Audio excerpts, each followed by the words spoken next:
Thank you very much. Thank you to the organizers for organizing this very nice and entertaining workshop, for which I've already learned a lot. And today, as Sergey already told you, it's Kids Day in the Netherlands. So to celebrate that, I've colored my slides in orange and the colors of the Dutch flag, red, white, and blue. If you look at the white diagrams in my slides, you will see the proof of the Riemann hypothesis. So this is about research I've done with my PhD supervisor. We've published these papers. Cyclic cocycles in spectral action was the first more mathematical-oriented paper.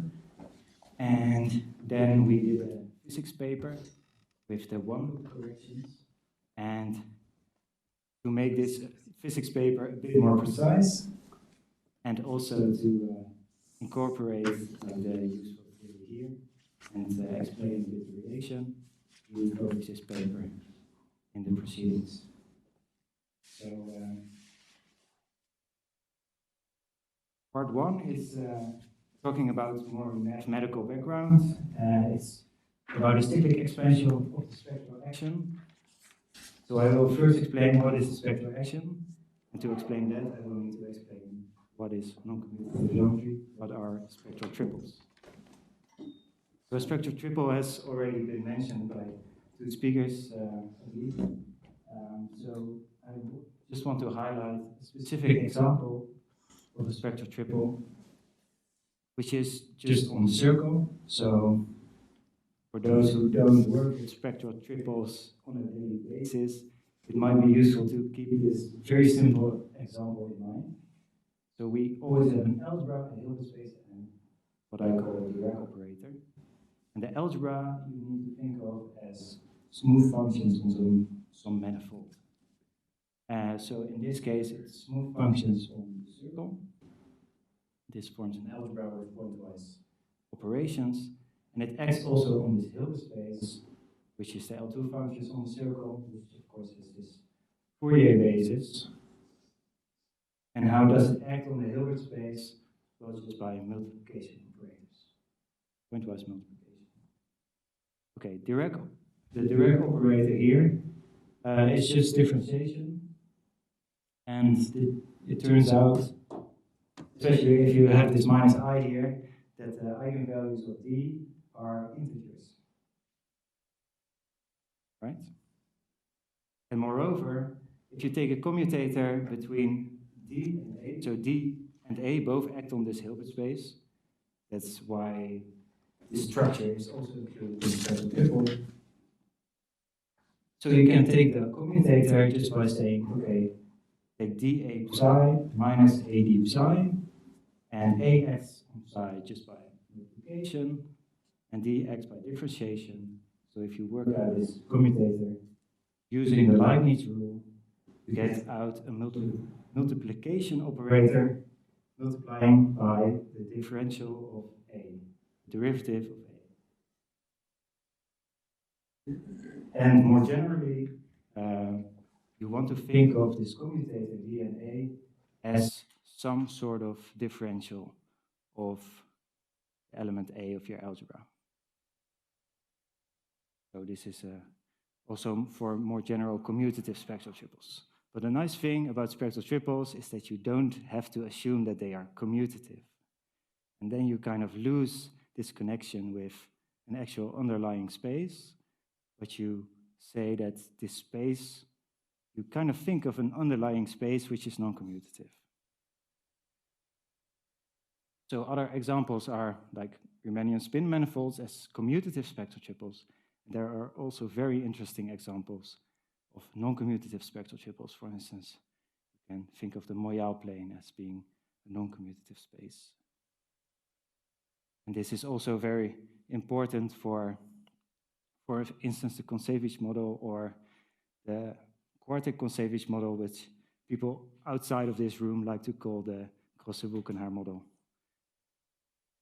Okay? So over a manifold, we can do, if we want to do physics, if we want to do gauge theory, we can encode a gauge field as a the algebra valued one form, differential one form, so Dirac one form. Now, if you want to do this on a non-commutative space, well, what you need to do is you interchange this Dirac differential by this commutator. And then this omega 1d is defined like this. And it's just, these are all bounded operators on your Hilbert space, because one of these assumptions of the spectral triple was that this commutator is bounded. Okay? Now I can finally explain what is the spectral action. So given a spectral triple, we can define a spectral action also depending on this test function f, which usually is some function that decays at infinity rapidly enough, like a Schwarz function, such that this trace is defined. And so we take these non-commutative gauge fields to perturb this Dirac operator, and then we might want to integrate over all spectral triples, then we should integrate over phi. And fluctuating phi in this way, in the spectral action, gives you out a lot of physical information. So, for instance, if you take the right spectral triple, there's a way to really derive this nice spectral triple from a small amount of axioms. And this spectral triple is just slightly non-commutative. There's just this matrix algebra here. And if you take this and you expand the spectral action in some energy scale lambda over here, and you take an asymptotic expansion, what you get out is precisely the Lagrangian of the Standard Model, plus gravity, encoded here in the Einstein-Hilbert action, and some cosmological term. And so this is Young-Mills, this is the Higgs potential, which comes out as a gauge boson in this framework. So this is kind of the bosonic part of the spectral action, and you can also write down fermionic part, and then you just have everything. Just from a very simple algebraic description. Yes, of course, yeah.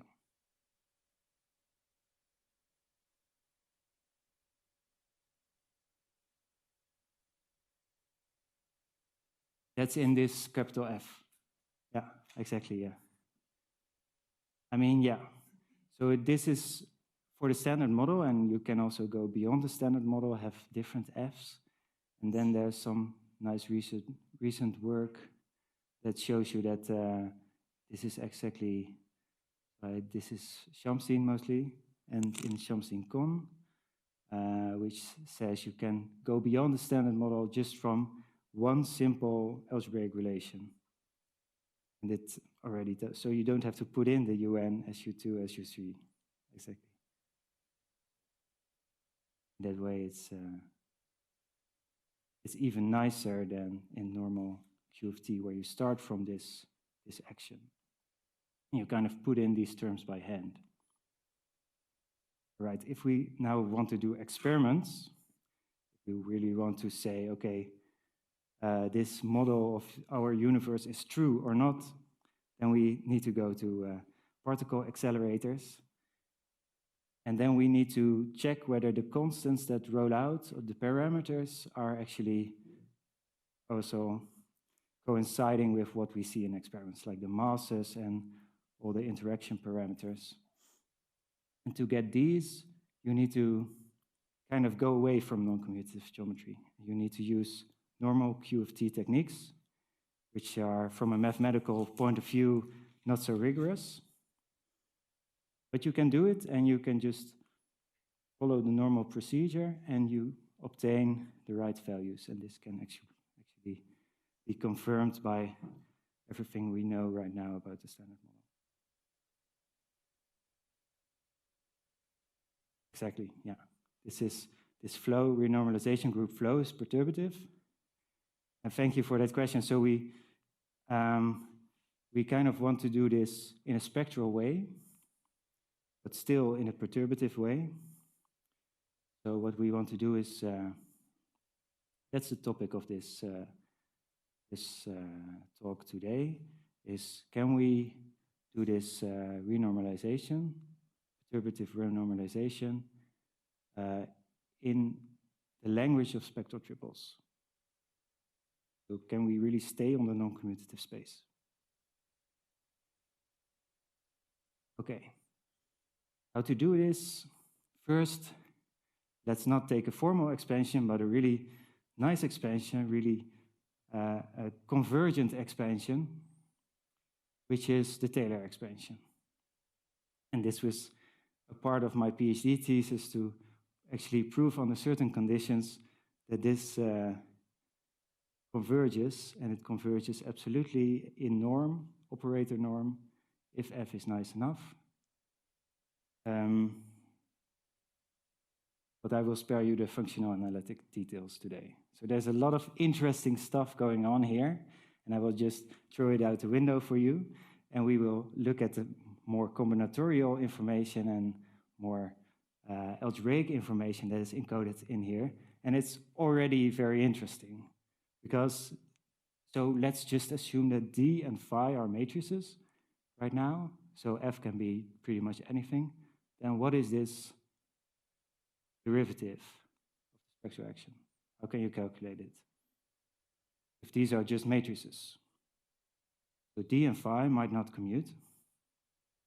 So how can you calculate it? Can you calculate matrix coefficients?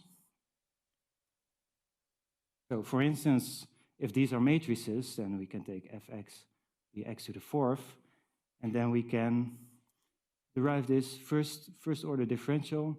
We are kind of saved by the trace, because then D and phi commute.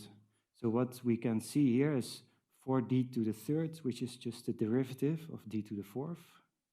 This holds in general. But first order, we are saved. But at second order, okay, we already see the non-commutativity playing a role over here. So we cannot write it, or can we? Can we write it in terms of a general function f? Well, it turns out we can. Oops. So more generally, what you want to do is write down this formula, which was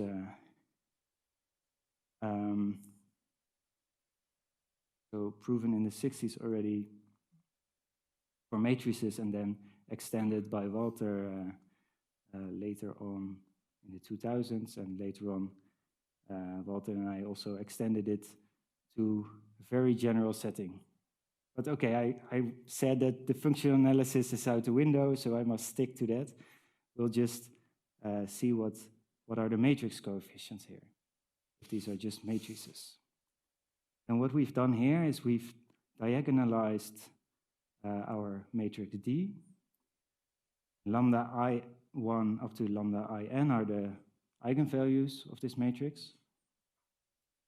And F prime with this brackets here, these are the divided differences of the first derivative of F. We see the first derivative of F just because we have cheated a little bit at first order. So there we are saved by the trace. And for higher order, you really need these divided differences, which are kind of non-commutative versions of higher order derivatives, as you can see. You take the limit of lambda to mu, then you see the second order derivative of F appearing there. This can be done for higher order, and it turns out that these divided differences are symmetric. You can give an analytic proof of that, of the symmetry of the divided differences, or a combinatorial proof, take your pick. And we also see here there's this phi I1, I2. These are the matrix coefficients in terms of the basis psi1, psi2 of D. Then we see the cyclic structure. So IN, I1, I2, then phi I2, I3, up to phi IN, I1 again. So it's cyclic structure. Now let's see what we can do if we kind of take advantage of this cyclic structure. So we want to generalize this right-hand side a little bit. And then we say, okay, we put in phi 1 up to phi n in here. So this is just a definition of this bracket over here. And if you are a physicist, then you might like this notation. Again, take your pick. Okay, and that means that if you fill in the same phi each time in this bracket, then you get a higher order derivative of the spectral action. So by the Taylor expansion, the spectral action as phi minus the one without the gauge field. So the variation of the spectral action is given by the, so this should be a 1, sorry, is given by this infinite sum, converging sum of these, if you want the brackets, or if you want these single vertex Feynman diagrams. All right.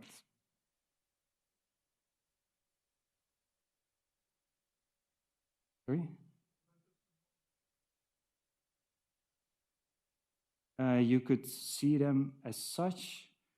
Kind of in the spectral action, there's not, it's like the bosonic part of the spectral action. So we would like to interpret this. That's why I've written down the loops. And, or the gauge edges are like wavy lines. And these loops here, you could interpret them as fermion lines, but it's not like an electron line or something. It's more like the internal space.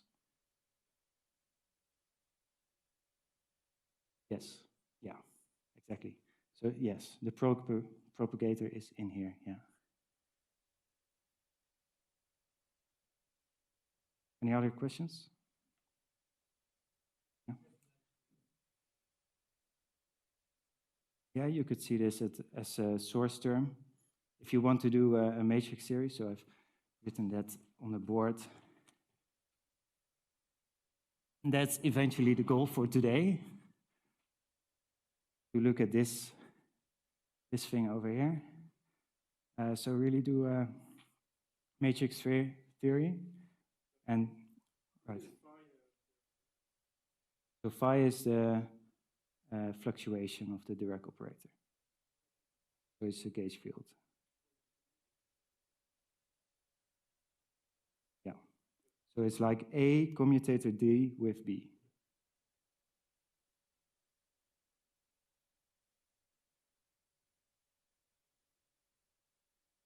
Yeah.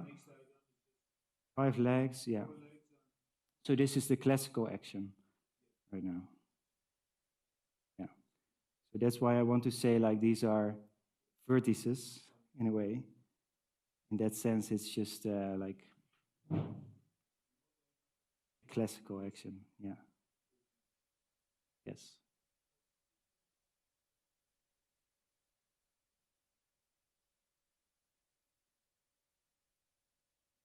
Yeah, this holds for any bounded operator phi. Yeah.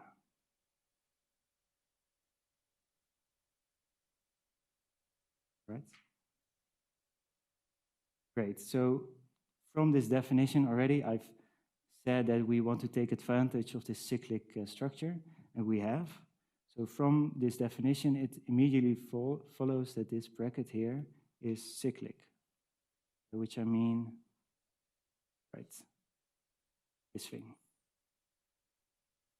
Now there's a other very interesting property, which I like to call a commutative property, or some people like to call it the Ward identity.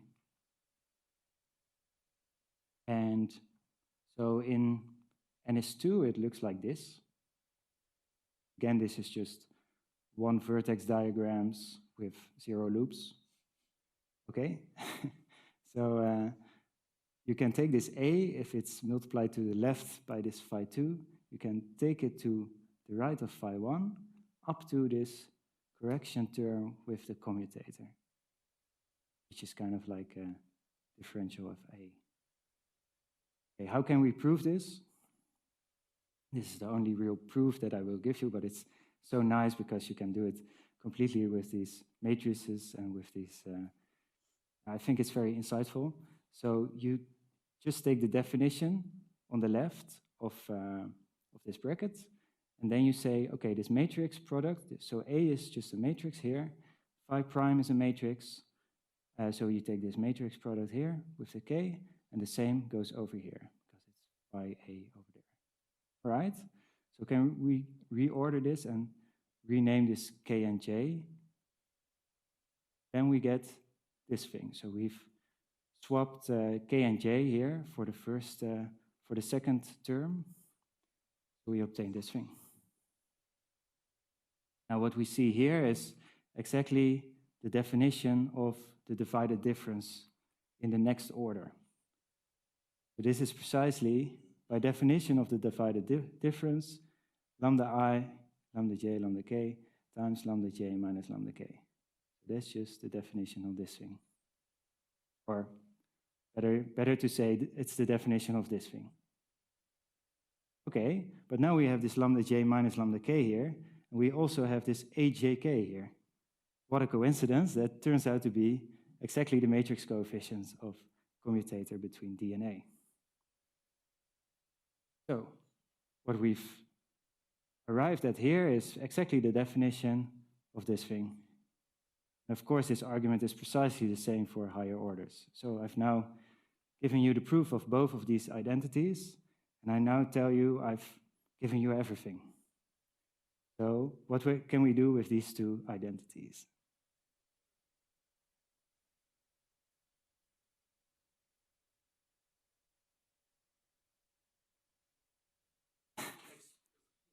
That's a good question. How do you interpret it?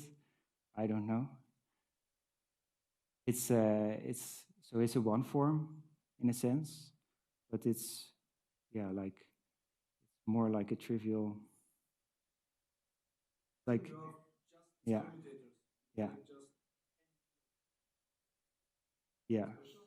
I mean, it's the same as if you have a function f. So that's just a C infinity function on your manifold, and then you take the Dirac df, and then it's a one form. Yeah. I don't know. Yeah. Why does it appear there? So I think there's more to say about this if you look at like the Ward identity, if you know this from Q of T. So it's very similar, but I've never worked out really the details, like how to relate this to the Ward identity from Q of T. Yes.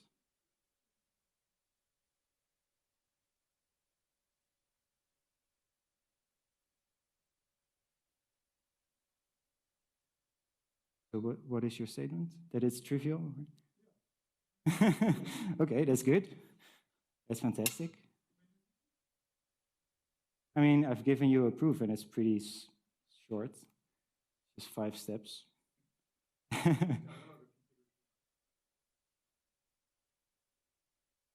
Yeah.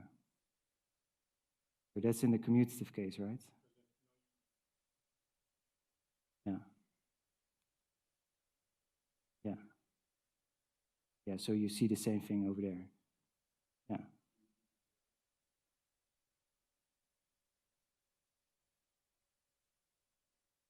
Yeah.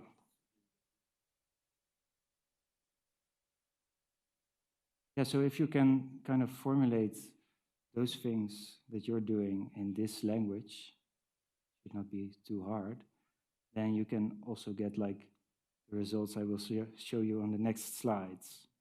So that's perhaps interesting. So these are things that indeed I've seen them in a couple of ways that they pop up in different locations. So yeah, and apparently they are also related to topological recursion. So I would like to hear.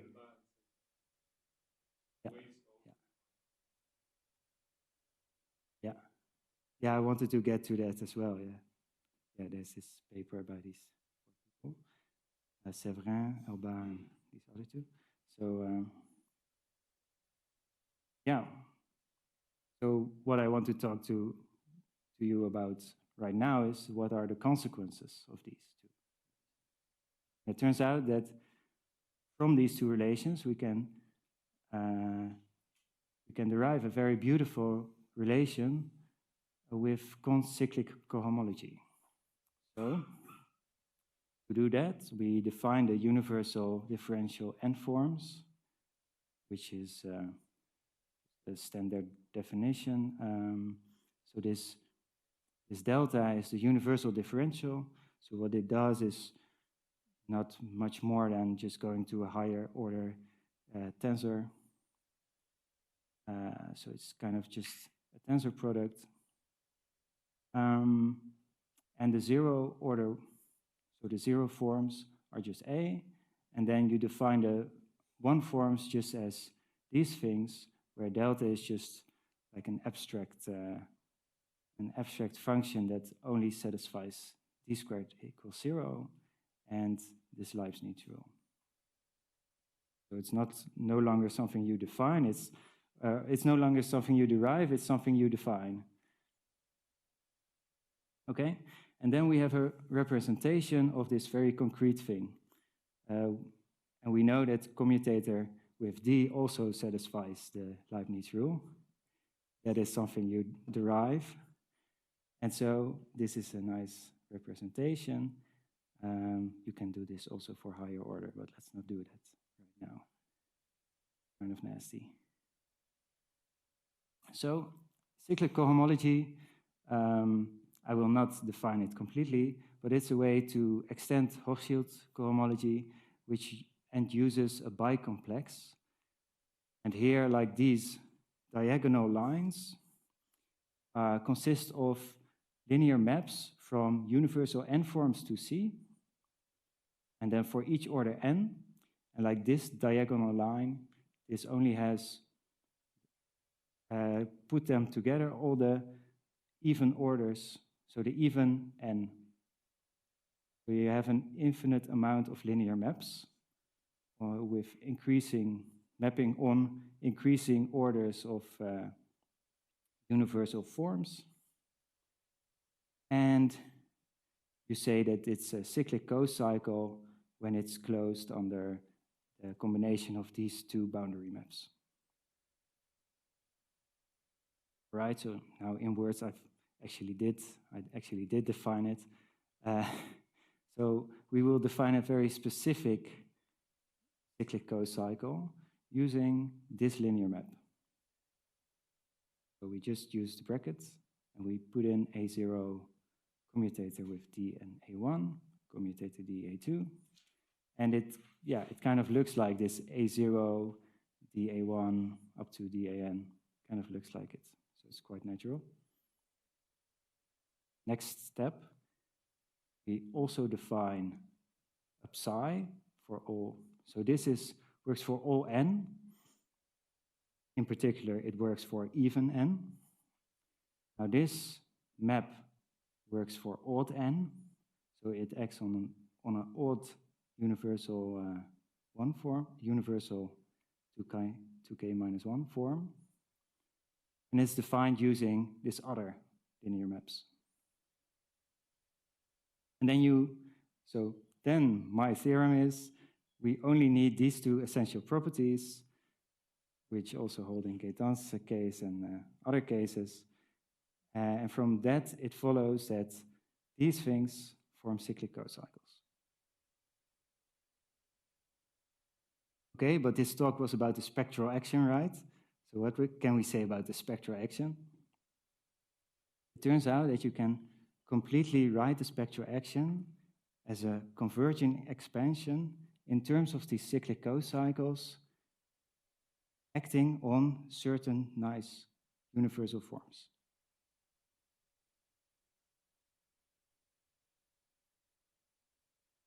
Oh, it's by definition, right?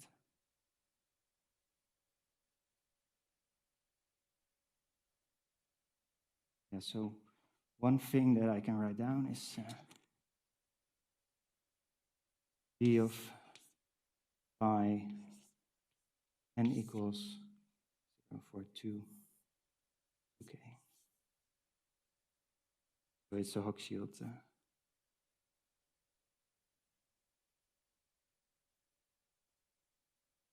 Non-trivial.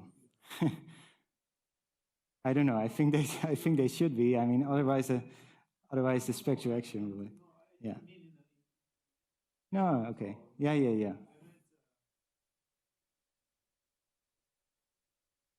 And Simon's are transgressions for even somewhere upstairs. And then in that sense. Yeah, that's an open question that Walter is trying to look at. So I guess to explain that, I first need to explain this. So let me get back to that. So this is what we obtained, is an expansion in the spectral action. And again, there's beautiful functional analysis going in there, like saying like what is an S-summable spectral triple and what is a nice enough function. But then you can actually get a converging expansion right here. And what are these things?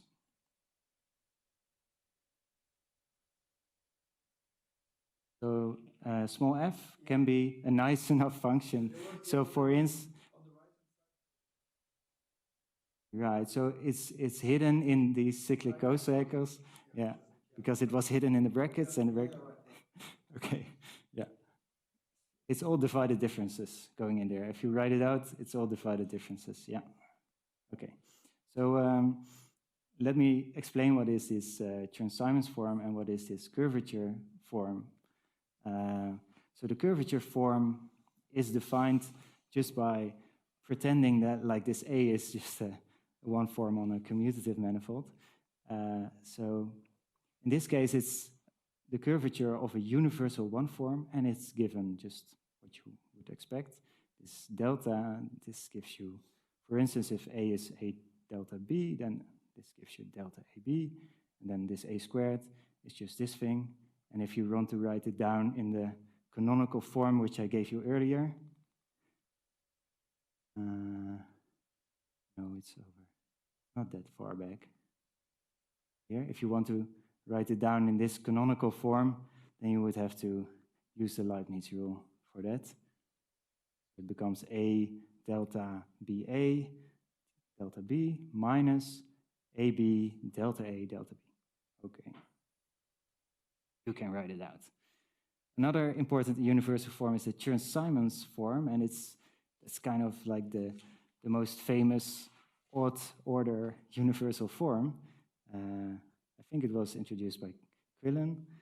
So it's just this integral. This is just a combinatorial trick right here. For every t, this thing is a universal 2k plus 1 form. So there should be, I've left out that these are universal forms. Sorry, but that's what I meant. Just universal forms. And it's all a polynomial.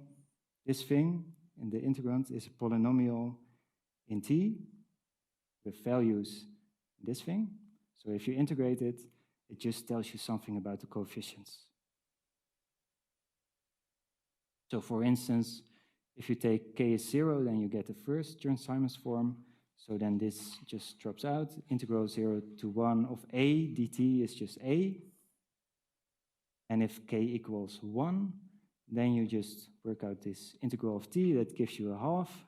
And the integral of t squared just gives you 1/3. This is a very famous form. Like if you are working on really a manifold, like a three-dimensional manifold, then this gives you a nice form which Witten has used to quantize three-dimensional manifolds. Okay. So yeah, these things, yeah, because these Chern-Simons forms, if you have some kind of graded trace, so to get back to your question, Masoud, is if you have a graded trace, which we don't have here, then this curvature pops up like as a differential of the Chern-Simons form. And so it's natural to expect that you might want to kind of get rid of those Chern-Simons forms right? And then put them all in this phi over here. But this is something that is still open. You can, yeah, exactly. Yeah, this is still an open question. Very interesting, yeah. Okay, but in any case, I think this is a nice, clean formula. And I guess, how much time do I have left to say something about the proof? Okay, I will skip the proof. I will just say, okay. Okay, thank you. Okay. Okay, I will not say too much on the proof, but let me at least say that it uses just these two properties. So just cyclicity and this nice word identity over here, the commutative property. Right. Now let's go to really quantizing this theory. Because the cyclic cocycles we kind of want to interpret as parameters of our theory. So we would like to see some renormalization flow in these cyclic cocycles. So we can really stay within non-commutative geometry and still do renormalization. So this is just a summary of what we had. We had this classical action where we just had zero loop diagrams. And now we want to go to higher loop. So one loop, for instance. We would like to incorporate these diagrams. And we do this according to this path integral, where we integrate right now over all Hermitian matrices.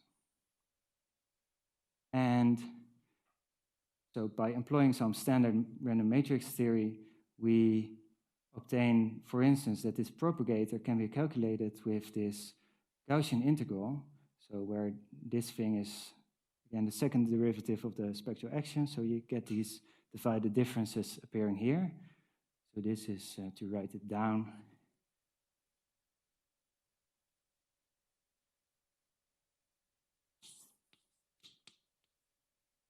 Lambda I, lambda j, phi, ij, phi ji. And now I've used q, sorry.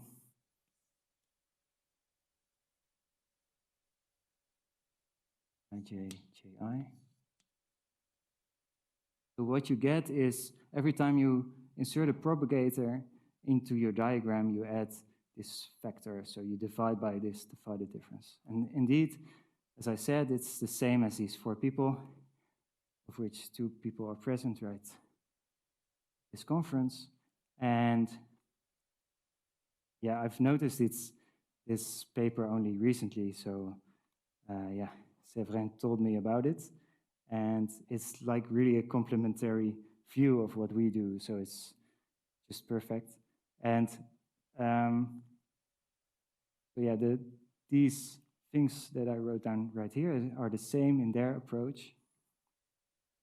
So these Feynman rules, they are given by, if you have a vertex over here, then it gives you a divided difference here with, now I've replaced lambda I by I, just to make it readable from back there.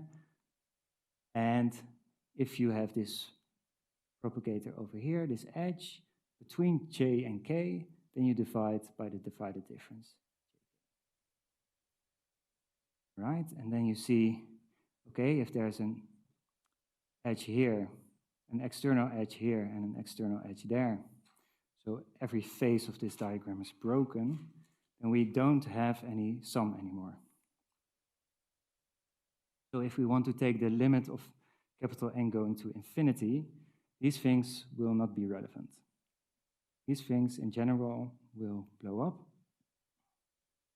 And that means that these are the terms that we want to counter. So we want to subtract as counter terms in our quantization of the action. So here I've written down some Y diagrams. So we let this bracket, so we now write two of these brackets to indicate that it's a quantized version of the thing that we had earlier. And we now include also one loop diagrams. And And because we've said, okay, all these diagrams are irrelevant, what you can see is at one loop, you are only seeing the diagrams that have one unbroken phase and one broken phase. And in the broken phase, what you see is this cyclic structure, so you could actually define this thing by 1 up to phi n by inserting these edges of external fields along the broken phase. And now, because our proof only depended on these two properties, so this is an example, we only want to check these two properties to see that our quantized action is again in the same form as the classical spectral action. Now this cyclicity property holds by definition. So the question is, does this commutative property hold as well? And it turns out that it does. And this is, you can read the proof in our proceedings paper, and I will not bore you with the details, but the conclusion is that actually you can write down this quantized spectral action at one loop in this exactly same form. So we have actually included the counter terms here into the cyclic cocycles. If you ignore the functional analytic details and you just assume that this is finite dimensional. All right. So there are still a lot of open questions. First of all, can we do the same for higher loop? And to do this, yeah, I would like to investigate some power counting argument, like what is the divergence of these diagrams? And then can we really precisely describe this flow? Of course, only if we have this higher loop renormalization, and maybe we can describe it, we can get back to normal renormalization flow. Third question is, can we actually, because in this